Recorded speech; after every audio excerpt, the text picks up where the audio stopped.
first thing the farmer notices is the smell. An earthy rot in the fields.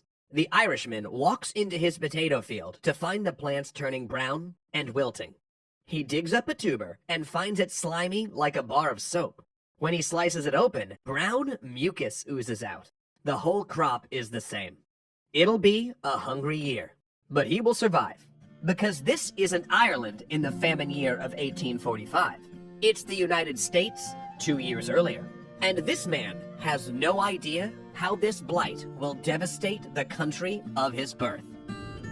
But before we continue today's historical tale, we'd like to take a moment to thank our patrons over on Patreon, who not only help make all of our videos possible, but who also vote on topics we cover, like they did with this extra history complete on the Irish potato famine you're watching right now. To learn how you can vote on the shows we make, click the link below.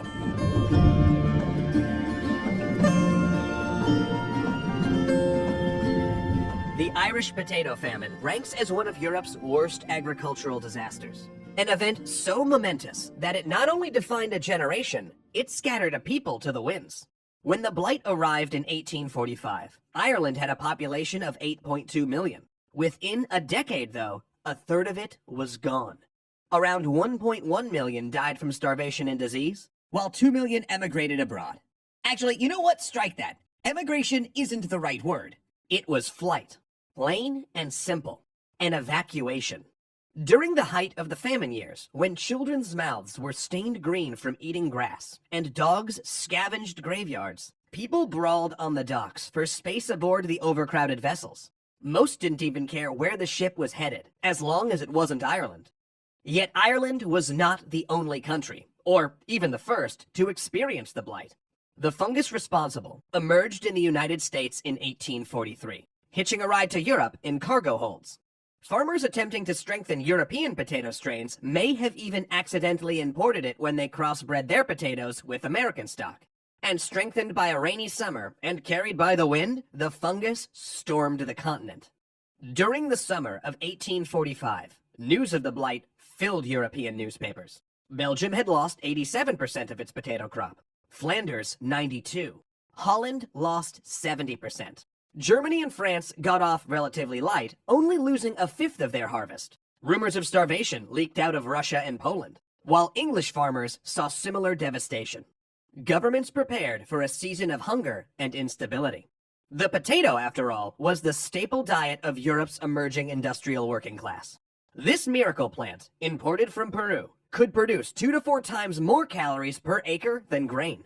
Cheap and easy to prepare, it allowed Europe's shrinking agricultural sector to feed its booming manufacturing workforce. And between 1750 and 1850, the European population nearly doubled, partially due to the potato. Any threat to the potato crop was a serious problem. In fact, these crop failures would help spur the wave of revolutions that racked Europe in 1848. But here the story of Ireland diverges. Because while all these countries experienced economic hardship and social change, Ireland alone starved. The reasons for that are complicated, but they boil down to 2 factors. The first was a land system that made Ireland uniquely vulnerable to a crop failure. And the second factor was human.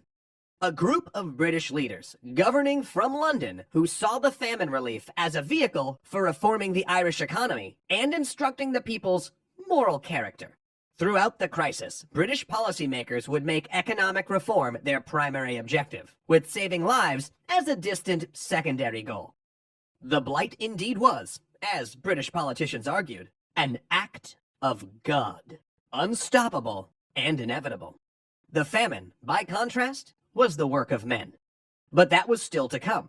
In the summer of 1845, British Prime Minister Sir Robert Peel was tracking reports of blight. He worried about it striking England, of course, but he knew that if it took hold in Ireland, the result would be catastrophic. Technically, Ireland had been a part of the United Kingdom of Great Britain and Ireland since 1801, but in a practical sense, it had been the very first step in the British colonial empire. The English had ruled it directly or indirectly for centuries. In that time, the British Crown had gradually dispossessed native Irish Catholic families, confiscating their land and gifting it to English and Scots Protestants who were considered more reliably loyal, while Catholic countries sponsored a series of Irish revolts against the Protestant English. and tensions grew. The climax came when Oliver Cromwell reconquered Ireland after a rebellion, completing the process of land confiscation and totally replacing Irish landowners with English and Scots, the so-called Anglo-Irish. And it was bloody. Conservative estimates suggest that Cromwell's invasion, along with the famine it caused, may have killed 10% of the Irish population. To prevent another uprising, Cromwell and later British governments passed a series of penal laws restricting Catholic rights. Catholics could not hold public office, own firearms, or be admitted to the bar as lawyers. They couldn't own a horse worth over £5, vote, teach school, or marry a Protestant. There were restrictions on how they could own land, and when willing land to children, they couldn't give it intact to the eldest, and had to break it up equally among all their children. Churches couldn't be built of stone, and had to sit far from roads, and they couldn't attend universities at home or abroad. And 80% of the Irish population was Catholic. These laws were designed to bar Irish Catholics from all forms of political and economic advancement. And while they were gradually repealed, the last vanishing in 1829, it would take generations for the Irish to recover economically. And on top of that, these landlords charged astronomical rent on the land, barely allowing the native Irish farmers to survive. And the whole thing took place in a system of middlemen so convoluted that... Okay, here's an analogy. Imagine someone owns an apartment building today. That's the landowner. They don't want to manage it, so they pass it off to a middle person to manage. Now the middle person wants to make a profit and knows there's a lot of demand, so they jack up the rent. And to make more profits, they subdivide some of the larger apartments into smaller ones. Now, under the pressure of making this exorbitant rent, some of the building's tenants start to get roommates or rent some of their bedrooms on Airbnb, further subdividing their own apartment. Wow, this sounds really familiar. Oh, hi, NYC. I didn't see you in this analogy. Anyway, that's basically what happened to Irish farmers. In fact, some of the landowners, known as absentee landlords, hadn't even lived in Ireland for generations. The trend was bad. Then events made it worse. During the Napoleonic Wars, Irish goods suddenly became a major part of British imports, as the war cut off suppliers in France. Things improved for the Irish, with many turning to new manufacturing jobs. But then, Napoleon was defeated. French goods returned, and the burgeoning industrial sector collapsed. Out-of-work weavers and tradesmen flooded the countryside, engaging in ludicrous bidding wars for small plots of farmland, promising to pay rents the land could never sustain. Irish farmers began cultivating land that had never been farmed before: rocky hillsides, beaches, and bogs. The land, subdivided already through the inheritance laws and the greed of landowners, got subdivided further. And middlemen for those landlords, increasingly disappointed with returns from potato farmers, evicted whole villages to use the land for cattle raising, which squeezed the farmers even further. By 1841, 45% of all agricultural holdings were under 5 acres, a consequence of population explosion paired with a land system that depended on chains of landlords, often 3 or 4 deep, leading back to England. Only one thing allowed people to survive. You guessed it, the potato. A single acre of potato plants could produce 6 tons of crop per year, enough to feed a family of 6. No other crop provided such a yield. But many Irish families were larger than that, and the rent still had to be paid. In the decades leading up to the famine, the shrinking plots of land gave most no more than a subsistence living. Ireland was already the poorest country in Europe. Before the subdivision, most families at least had a cow. But in the decades before the famine, the more expensive cow disappeared, replaced by a pig. Milk, butter, eggs, and herring disappeared from the peasants' diets. Cash crops like barley and oats vanished, replaced by more potatoes. Visitors were shocked at the depth of Irish poverty. The majority of the country went shoeless, and many in the countryside wore literal rags. In towns, landless workers lived by the pawn shop, pawning their Sunday clothes after attending church, buying them back on Friday payday, wearing them to church again, and then repeating the cycle. But those same visitors were often astounded by the peasants' hardiness. Irish peasants were strong and often good-looking. Scientific testing, so popular in the Victorian age, found that the average Irish peasant was both taller and stronger than both English and Belgian ones. And it was due to their diet, eating nutritious, vitamin-filled potatoes 3 meals a day. But in August of 1845, Irish farmers walked into their fields and smelled rot. The blight was in Ireland, but London had a plan to use this crisis to remake Ireland. A plan that would bring down Prime Minister Peel.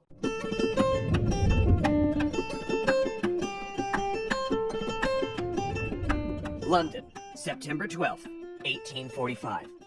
The press operator runs off issues of the Gardener's Chronicle. Over 6,000 copies, fresh and ready for tomorrow. The editor bursts in, waving a piece of paper. They must stop the presses and insert a front-page notice. No, it can't wait until next week.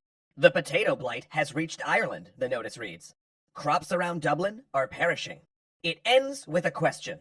Where will Ireland be in the event of a universal potato rot? But everyone knows where it will be.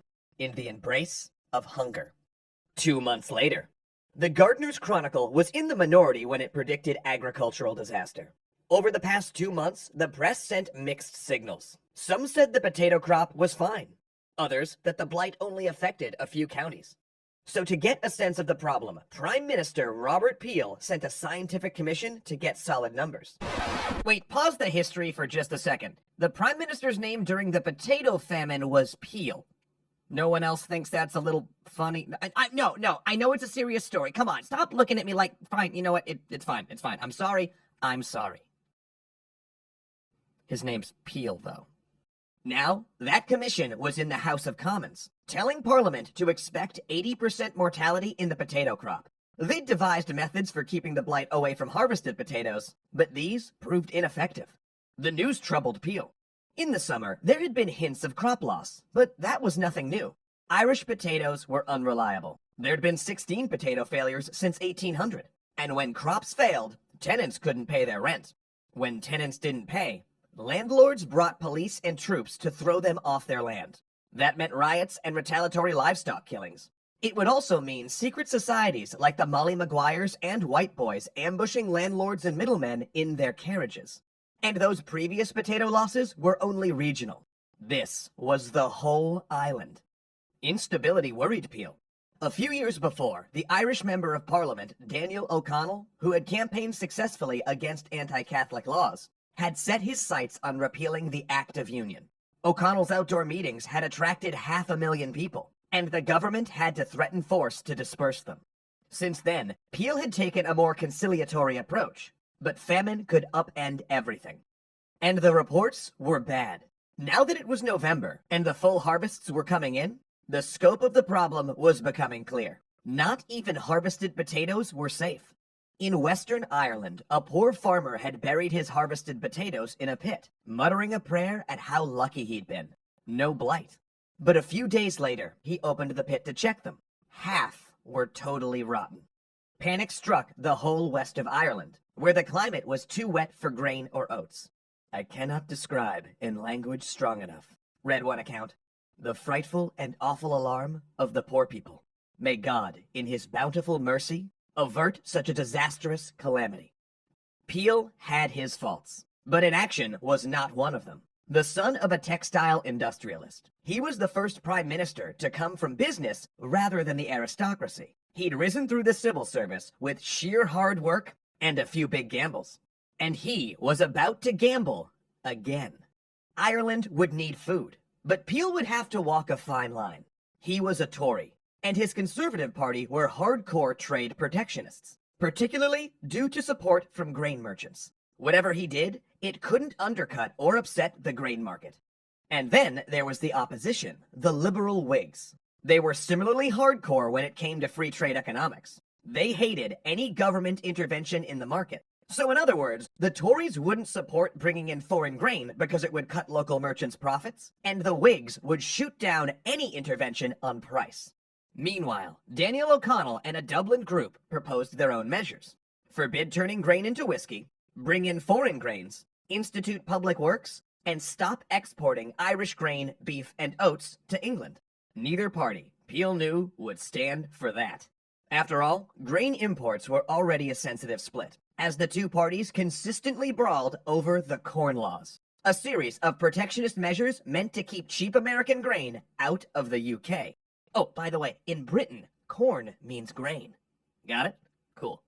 Peel had a plan to thread the needle, but it had to stay a secret. He sent an agent to Boston on a mission to buy 100,000 pounds worth of maize or cornmeal. Peel's agents then started shipping it to Ireland on the quiet. His bet was this: since maize didn't grow in Britain and no British merchants traded in it, this wouldn't be a direct intervention in the market. But the shipments still had to be kept secret, or British merchants might freak out about the competition and withhold their shipments to Ireland. The plan wasn't to feed Ireland with cornmeal. It was that cheap cornmeal would keep food prices low. Maize would not be given away, but sold at cost to counties, and paid for by landlords who would fundraise through their own poor relief organizations. The government would then match those funds and deliver the cornmeal from regional food depots. Peel also instituted road building projects where people could earn a wage to buy the cornmeal. It would be revenue neutral. Ireland, he said, must feed Ireland. If that sounds like a convoluted bureaucratic nightmare to you, you are correct. The idea of fundraising was a particularly terrible one. It meant that the poorest counties got less food aid than the richer ones. Parish priests complained that no one in their county had anything to donate. If they could, they would have already bought food. Irish farmers ended up pawning their few possessions to buy cornmeal. Others had no choice but to sign up for the hard labor of working on the roads. There were logistical hurdles too. Irish infrastructure was dismal, with a minuscule railway network and roads that deteriorated outside major cities. Maize shipments had to navigate those rocky networks to reach rural areas. But even before that, the maize had to be ground into cornmeal, and Ireland only had 2 mills that could accomplish that. And even when people got the cornmeal, they had to learn to cook it properly, or else it made them sick. Scurvy, previously unknown due to the potato's high vitamin C content, started cropping up. So people who couldn't get the relief food went hungry, and people who could plunged deeper into poverty, keeping themselves fed. Some even subsisted on spoiled potatoes. There were food riots and a few high-profile attacks on wealthy citizens. In one county, 1,500 Irish farmers turned up, all armed, when a group of British troops arrived to enforce an eviction. But overall, there was no major risings, and no mass death. People survived. Peel, however, would not, because his maize and work programs were not the end of his plans. Though a Tory, he'd come around to the free trade views of the liberal Whigs. He disliked the Corn Laws, which kept cheap American grain off the British market, artificially inflating bread prices, and saw in the Irish crisis an opportunity to push for repeal. Now, if it helped Ireland, so much the better. But that was secondary. He would use this famine as a cudgel to beat his opponents with. He took on the Corn Laws, decrying how high tariffs contributed to starvation in Ireland. And he argued that greed, as much as blight, was starving the Irish farmer. And this was explosive. In 1845, the Corn Laws conjured up the same emotional weight that surrounds issues like healthcare and fuel taxes today. Champions of the law predicted that repeal would collapse the agricultural sector, while the repeal camp cast images of a starving British public unable to afford bread. This move pushed Peel out as prime minister, but he was back 2 weeks later when the opposition failed to form a government. Long-term, repealing the Corn Laws would prove good for Britain. Cheap food helped fuel the expansion of its industrial base and build its empire, but it did nothing to help Ireland. In fact, by tying famine relief to the Corn Laws, he'd thrown the Irish poor into a partisan crossfire. Now, members of the pro-Corn Law camp doubted there even was a famine in Ireland. They spun conspiracy theories that Peel had embellished reports of blight in order to galvanize the repeal effort. And this theory gained credence when news emerged that the Scientific Commission had overestimated the 1845 crop loss. They had predicted an 80% mortality for the potato, but actually, the figure ended up being about half that. It was still a dire situation, sure, but not the agricultural apocalypse the scientists had sold Parliament. This ugly partisan warfare meant 2 things. First, an entrenched bloc in Parliament now saw famine relief as a partisan issue, tied to the Corn Laws. And second, it created an impression that reports of crop loss in Ireland were always exaggerated. But the truth boiled down to this. In the future, families would die with empty bellies in Ireland, while in London, politicians would dismiss reports of famine as alarmist. Peel won in the end. On June 29th, 1846, as his cornmeal deliveries were finally in full swing, he crossed the aisle and voted with the opposition, repealing the Corn Laws once and for all. But he got to enjoy his victory for less than 24 hours, because the next day, both parties revolted and threw him out of power. The Whigs took over, high on their victory. And Peel's relief program, which had let the Irish poor barely scrape by through the first year of the crisis, came under the full control of a civil servant named Sir Charles Trevelyan. His first act was to cancel the food shipments. After all, the task was done. Next year's crop was about to come in. But the 1846 crop was a total failure. And the bad times, the Great Hunger, were about to begin.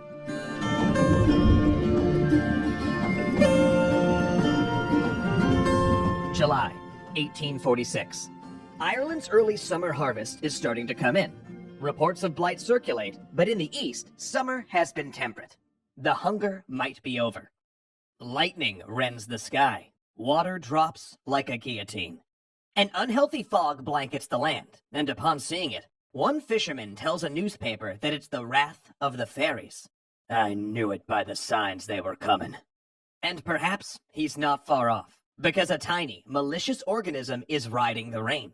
The water washes fungus spores off the infected leaves, carrying it to the ground. And under the soil, the 1846 potato crop begins to decay. In January 1846, Daniel O'Connell had stood in Parliament and warned that Peel was not doing enough to fight the famine. There are 5 million people on the verge of starvation, he warned. And I'm speaking from the depth of my conviction when I say, I believe the result of neglect will be death to an enormous amount. Now, 8 months later, Peel was gone, and the government was doing even less. Hunger began pulling Ireland apart. Mothers starved until their milk gave out and their babies died. Men who had survived off food depots and public work projects found succor in neither. Orders had been given to food depots to preserve their grain until December. It didn't matter.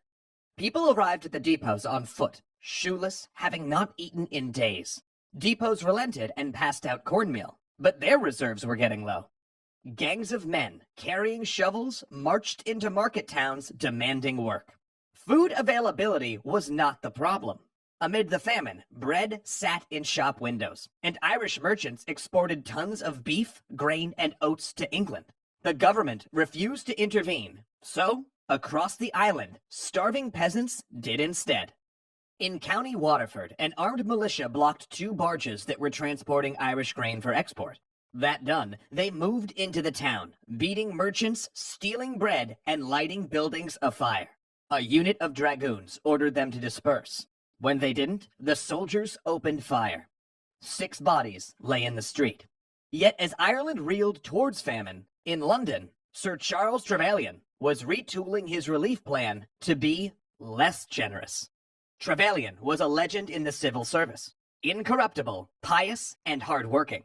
But he was also a workaholic micromanager, steeped in the Victorian belief that poverty was the sign of moral failure. To Trevelyan, the Irish problem, the fact that Ireland remained trapped in a cycle of poverty, violence, and rebellion, lay in the Irish character. They were lazy, rebellious, and took no initiative, he thought. Potato cultivation was too easy, only requiring a few months' labor a year, breeding idleness. And it was prone to failure. And when it failed, the Irish turned to government to feed them. Absent or neglectful Irish landowners shouldered little of the cost, and London feared that the Irish were becoming habitually dependent on government aid. To save Ireland, he thought, it needed modernization and agricultural reform. He dreamed of an anglicized Ireland, like the one that existed in its cities and market towns, one with English-style capitalism and a market economy, like theirs, to serve as a trade partner.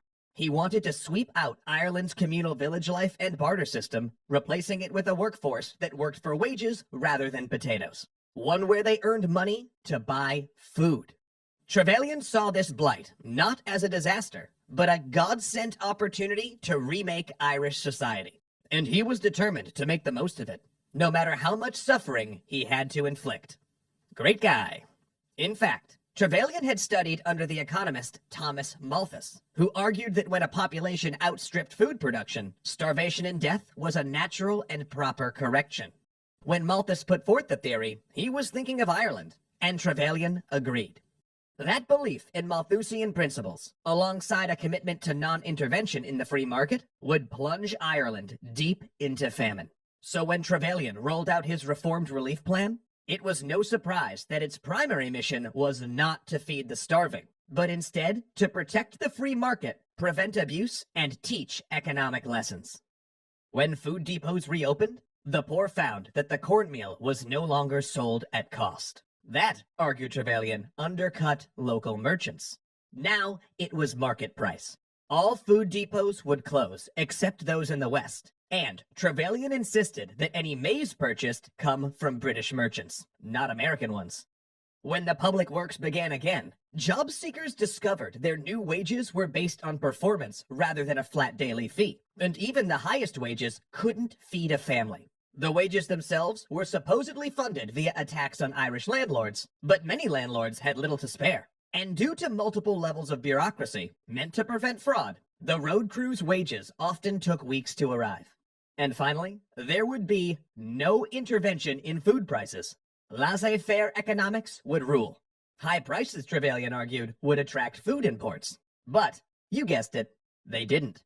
In fact, food prices had soared higher than ever. It had been a bad year for agriculture, and not just in Ireland. Crops failed across Europe. Countries scrambled to import extra food. And Trevelyan was late to refill his cornmeal. So by the time he grudgingly started looking, there was little to be had. And in Ireland, potato and cornmeal prices doubled. At government food depots, hungry people arrived from miles away, only to find the maize unaffordable. Across the island, small farmers and landless agricultural workers were plunged into immediate destitution. They surged into market towns to beg for food at depots, and they even began entering the hated workhouses, a government poor relief program best described as a prison for the poor, where they lived while performing mindless work in exchange for 2 meals a day. And workhouses were abusive and inhumane by design, so the poor would only enter as a last resort. Yet even they were over capacity. Despite the people's desperation, landlords upped the eviction rate, calling in police and soldiers to throw families out and demolish their homes with the sledgehammer and crowbar. Tenants killed livestock in retribution, and on occasion, ambushed and murdered landlords. Evicted families wandered the roads, pitching tents in ditches. Crime rates doubled. This was the season of the gunman. And it wasn't just the small tenant farmers and landless laborers showing up at the food depots. Managers reported small landowners, 10 to 15 acremen, approaching them to request aid, fine clothes hanging off their skeletal frames. One had even walked 12 miles to an unfamiliar town rather than reveal to his neighbors that he'd gone bankrupt. Blight compounded everything. In small farms, barley rotted in the field. Usually farmers paid laborers to harvest, but they had neither money nor potatoes to offer. And as if that wasn't enough, that winter, a series of blizzards ravaged the island, snow stacking to the rooftops, entombing whole villages. Soon, the new year dawned on what would be known as Black 47. January brought a strange frenzy. Families, hollow-eyed and losing hair, stumbled to the shore to eat seaweed and oysters. They scaled 300-foot cliffs just to steal bird eggs. They could have survived off fish, but they had neither the equipment, boats, nor skill for deep water fishing. And by that time, most of the fishermen had pawned their nets for cornmeal. Armed gangs ambushed government food convoys and butchered stolen cattle to survive. By the end of January, 700,000 had turned to working on public works. These famine roads were often a waste. They started nowhere and went nowhere. Malnourished work gangs broke rocks in freezing temperatures. Their shoes and coats long ago lost to the pawn shop. And they died there, in great numbers, collapsing beside the roads from exhaustion. Violence against public works managers became so pervasive that many deserted their posts, while others, laden with guilt, ended their own lives. In a famine, it's not the starvation that kills you, it's the diseases that follow. Typhus, dysentery, fever, and the famine dropsy. Peasants fleeing the countryside carried them into cities, and infection ran so rampant in workhouses, the staff began to quit. Visitors and officials reported seeing villages where the want was so extreme that families lacked the energy to even bury their dead. The Irish funeral, so embodied in the culture, disappeared piece by piece. No one wanted to gather for fear of the fevers. None could afford a coffin, and eventually, even individual graves were dispensed with. Dogs scavenged the burial fields. Amid that landscape of horror, one place stood out as particularly destitute. Skibbereen, in County Cork, became internationally famous for its deplorable conditions. Drought exacerbated the famine, and after a few months, the frantic scramble to survive had passed, leaving only a lethargic wait for the grave. Families crawled across their cabins, too weak to even walk, and a visiting American found himself in a surreal conversation with two young women, as they casually calculated how many days they had left to live. 14, they agreed. Accounts from Skibbereen made the village internationally famous, the face of the Great Hunger, and its ghoulish tales, repeated in newspapers, inspired people around the globe to raise money for famine relief. Donations came from as far away as Australia, and in the United States, even enslaved people and Native Americans raised funds for Ireland. The international outcry finally pushed Trevelyan to act. For months, he downplayed the increasingly urgent and alarming reports from his own officers on the ground, even when they'd rebelled against his policies, selling cornmeal at cost or serving free meals at workhouses. He relented. The British government would support outdoor relief, the opening of soup kitchens and free meal distribution. But it was too little, too late. Deep famine had already affected the planting season, and the next crop would be poor. Many Irish decided they only had two options: either fight for Ireland or leave it.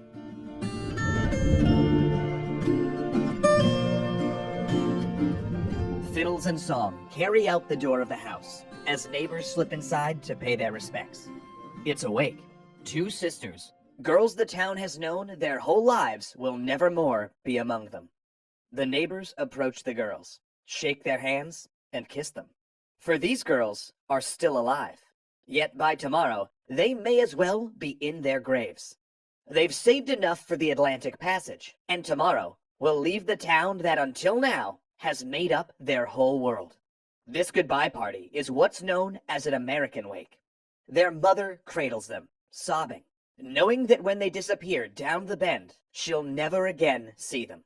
In a time before photographs and telephones, she will have nothing of them, except perhaps a lock of hair and a fading scent on empty bedsheets. But still, they must go. Irish immigration became a fact of life over a century before the Great Famine. But amid the horrors of 1847, it reached a fever pitch. That year, a stunning 214,000 people, out of a population of 8 million, left in search of a new life, where they could escape the hunger, disease, poverty, and surging violence. 1847 would prove the worst year of the famine. The British government had stepped up food aid, and private charities had tried to fill the need, but it was too late. Disease had taken hold. The economy collapsed, and the cities filled with starving refugees coalescing around food distribution hubs. The old bonds of Irish life, the family and communal village, were tearing apart as people sought a way out, even if it meant parting with those they loved. Irish living abroad in Canada, Australia, Britain, and the United States urged their families to come join them. Travel books began appearing in Dublin, laying out the different areas of Canada, where to settle, and how to get there. And people went. But the people who left were, by and large, not those suffering the worst of the famine. Ship passage across the Atlantic was expensive, and prices could fluctuate every hour. Generally, a ticket to the United States cost about £5, while passage to Canada cost $3. These were high sums, completely unattainable for those economically ruined or working for sustenance on the famine roads. Therefore, it was not the poorest who immigrated, but rather those who still had some means. Small farmers who could sell land and equipment, for example. Immigrants tended to come from communities that were hard hit by the famine, but not so desolated as Skibbereen or other areas in the West. There were, of course, other ways. Some landlords considered voluntary immigration the cheapest and most humane way to clear their land. One that, as a bonus, wouldn't put them under the threat of assassination in retaliation for evictions. They offered to pay a certain number of tenants to sail to Canada and found themselves inundated with applications. The truly desperate, though, found an innovative solution. They would commit a crime in front of a police officer, hoping that the sentencing judge would transport them to Australia. Actually, when a sympathetic judge moved to acquit a pair of women after one of these crimes, they just threatened to simply walk out of the courthouse and do it again. So, they got what they wanted. 7 years at a penal colony in Tasmania. But even for those lucky enough to get to a port, the danger wasn't past. Dockside con men fleeced the new arrivals, charging huge commissions for buying tickets or provisions. Some sold expired tickets, or provided ludicrous currency exchange rates. And then, a ship's departure might even be delayed, forcing prospective travelers to rent rooms they couldn't afford. As a result, many who made it to the port of Liverpool found themselves unable to afford passage, and melted into the city's underclass. And all of this for space on a ship not meant to carry passengers. For the ships that plied the routes from Canada to Ireland were actually cargo vessels. They'd arrived in Cork or Liverpool, discharged their holds full of timber, and were hastily refit to carry Irish immigrants on the return voyage. And outdated British passenger laws mandated only 10 feet of space per passenger and 7 pounds of bread per week. The government knew these deficiencies were dangerous, but they wanted to encourage settlement in Canada. Tighter regulations would raise ticket prices, making Canada less attractive in comparison with the United States. The vessels on the Canada route quickly gained a dark nickname: coffin ships. The diseases festering in Ireland hitchhiked aboard, ravaging the passengers in the unventilated decks. Ship's crews, fearing disease, might keep the passengers as virtual prisoners below decks, and even refuse to collect the dead. One ship, the Agnes, left Liverpool with 427 Irish passengers. It arrived in Quebec with 150. That was extreme. But in the 1847 sailing season, it was not unusual for between 15 and 20% of Irish immigrants to die during the crossing. Those that survived languished on quarantine islands, unable to set foot ashore, while the disease spread further in the tent cities. Conditions were so bad that the Bishop of Quebec sent a letter to the Catholic Church in Ireland begging them to preach against immigration. Yet, they came anyway, and they made it. Thousands of Irish settled in Canada, with others walking south towards the border and crossing into the United States. Down the East Coast, things were no better, despite the higher ticket prices. It had taken many Irish refugees all they had in order to afford passage to the United States, and few had the funds to move inland once they reached a port. So people who had dreamt of farming in the West ended up clustering in cities like Boston, Philadelphia, and New York. And though generations of Irish immigrants had arrived before the so-called famine Irish, the newly arrived often found that their predecessors did not welcome them. Those earlier waves of immigrants skewed wealthier and Protestant, and old sectarian tensions continued to simmer in the New World. Canadian cities in particular were known for brawls and riots around sensitive dates, like St. Patrick's Day and the anniversary of the Battle of the Boyne. And in both Canada and the United States, Irish immigrants, mostly Protestant, began referring to themselves as Ulster Irish, or Scots Irish, to differentiate themselves from the new underclass. In America, nativist societies sprang up, pressuring the government to cut immigration and contain the new Irish immigrants that they considered both racially inferior and religiously subversive.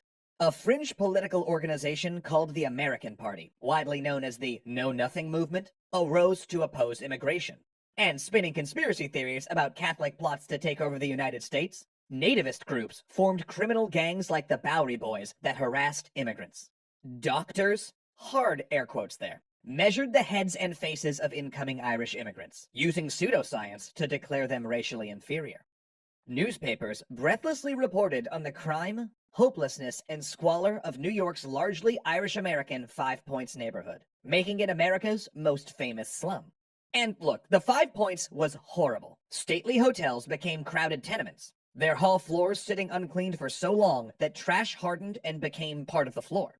In the 1850s, 55% of arrests in New York were Irish, and Irish women made up a quarter of the city's sex workers. Irish gangs like the Dead Rabbits clashed with the nativist groups like the Bowery Boys. In 1849, a dispute during a performance of Macbeth caused the state militia to open fire on the crowd, killing around 30 people. And in 1857, the Dead Rabbits and the Bowery Boys fought a citywide gang war that raged for 2 days.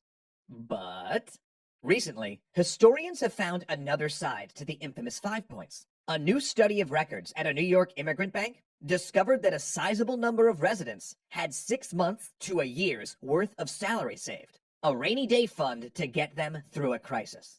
Therefore, it appears that some stayed in the 5 Points not because there was no other option, but because the cheap housing allowed them to save more, send money home to family, and stay a part of an Irish community.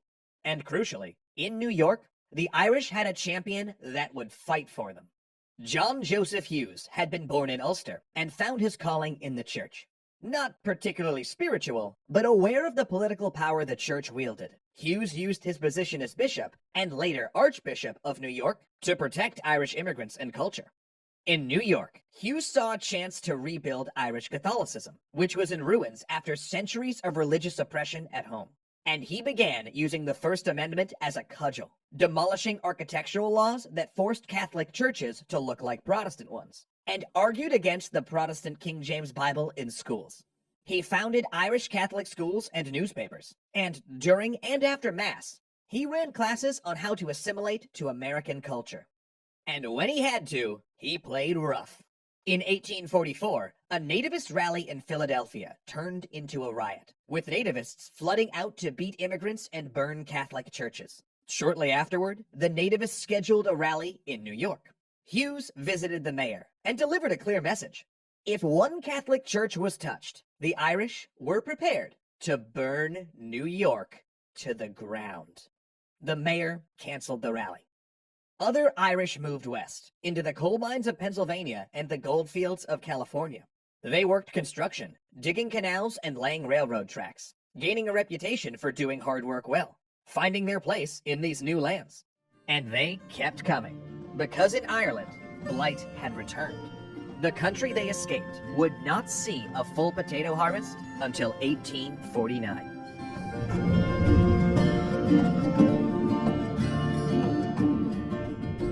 Dublin, August 5th, 1847. The city awakens to the toll of cathedral bells. Dubliners from every level of society, from shoeless boys to princes of the church, course through the streets, walking toward St. Mary's. Men sent as representatives from the furthest towns of Ireland pat their pockets, ensuring they have matches to light a votive candle. They're all going to see a man buried, and not just any man. 3 days before, in a year when so many had died without coffins, thousands of people had watched one be carried through the streets. Inside was the liberator, Daniel O'Connell. Dublineers wept for the man who'd fought for their religious freedom, the first Irish Catholic to sit in Parliament, and the man who had come closer than anyone to repealing the Act of Union tying Ireland to Great Britain, a crusader who had denounced anti-Semitism and slavery. And a man who in death had their forgiveness, for in their greatest hour of need, he had failed them. In 1847, the British government caved on its policy of trying to morally reform Ireland via food aid. The Prime Minister, Lord John Russell, recognized the failure of Trevelyan's aid program and turned to directly feeding 3 million in Ireland via soup kitchens and workhouses. Private charities joined in, with Irish Quakers trying to fill the gap. Donations to the British Relief Association came from as far away as India, Mexico, and Venezuela. Queen Victoria sent public letters asking the British to donate to relief organizations and contributed £2,000. And large donations came from Pope Pius IX and the Sultan of Turkey, who had also sent ships full of supplies. It was not enough, but it did save many lives. The 1847 harvest was a healthy one, with no signs of blight. Yet it was only a quarter the size of a normal harvest. Desperate farmers had eaten their seed potatoes in 1846, leaving few to plant for next year's crop. So though free of blight, Ireland still needed aid. But British relief started to run into popular opposition. Homeless Irish refugees were increasingly showing up in British cities, stranded while trying to make it to a port. And a bubble in railroad construction had recently burst, sending Britain into recession. And suddenly, a public who viewed Ireland with deep prejudice, but some sympathy, began to sour. The British press portrayed the Irish as freeloaders. Aid was scaled back and began to disappear. And as that happened, an 1847 poor law meant to encourage landowners to act responsibly backfired. The law charged a tax on landowners that rose along with the rate of poverty among their tenants. To keep their taxes down, it was thought, the landowners would ensure that their tenants weren't living in poverty. Instead, you would be shocked to learn the landowners found a loophole. Mass evictions. They didn't have a poor rate after all, if they didn't have tenants. With the economy collapsing and many tenants too weak to work, landowners had ample excuse to bring in the constables with their sledgehammers and torches, running families out of their homes by bringing the walls down around them. Whole towns turned out on the road, took to living in ditches or flooding into cities to fill workhouses and beg on the streets. But this incredible cruelty triggered repercussions. The midnight legislators, militias like the Molly Maguires, ambushed landlords, police, and even clergy on the road. 4 Irish landowners were assassinated that year. And in addition, the Poor Law had another disturbing component. To ensure that only the poorest could claim for relief, only those with less than a quarter acre of farmland could receive food aid. Therefore, many small farmers had to give up all they had to survive. Ireland needed a champion, an advocate. Yet despite their great need, Irish political leaders were largely absent from the crisis. Daniel O'Connell, who had ran the Repeal Association, Ireland's largest political bloc, had been outspoken, at first. But in 1845 and 1846, he'd failed to recognize the scale of the disaster. Potato failures and food scarcity were nothing new to Ireland, and he believed it would go away. His focus remained on deposing Prime Minister Peel. O'Connell saw him as pro-Protestant, anti-Catholic, and anti-Irish. Therefore, O'Connell led the Irish parliamentary bloc in ousting Peel and served as the kingmakers in bringing the Liberal Whigs to power. O'Connell was playing the long game. He saw the Whigs as willing to compromise on Ireland, and in helping them form a government, he hoped to extract promises to win the Irish greater freedom. So he stayed quiet, only speaking up in private as the starvation deepened. He tried to parlay this Whig alliance into something useful, even voting for harsh crime bills that increased colonist pressure on Ireland. By the time he realized that he'd been played, it was too late. Members of his Repeal Association were up in arms over his support of the Whigs and splitting into factions.